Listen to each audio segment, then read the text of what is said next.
महापालिकेच्या तर्फेनं जे काही विसर्जनसाठी घाट आहे, कृष्णमय घाट असेल, स्वामी समर्थ घाट किंवा सांगलेमाडीमध्ये 2 घाट, सगळ्यांची स्वच्छताचे काम चालू आहे.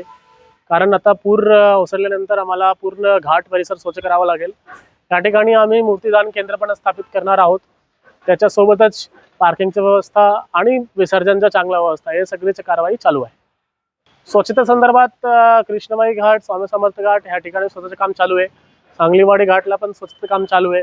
त्याच्यासोबतच जे काही कुपवाड किंवा बाकी एरियाजमध्ये आम्ही कृत्रिम कुंड किंवा ह्याच्यामध्ये कुंडमध्ये विसर्जन करणार त्याची पण स्वच्छताचे काम चालू आहे. रस्त्यावरचे खड्डे मुजवायचं काम सुरू आहे सर गणेशोत्सवापूर्वी, त्याचं काय माहिती आहे? गणेशोत्सवासाठी जे काही मुख्य रस्ते आहे कुपवाड किंवा मिरजेत किंवा सांगलीत सगळ्या ठिकाणी पॅचवर्कचं काम सुरू आहे.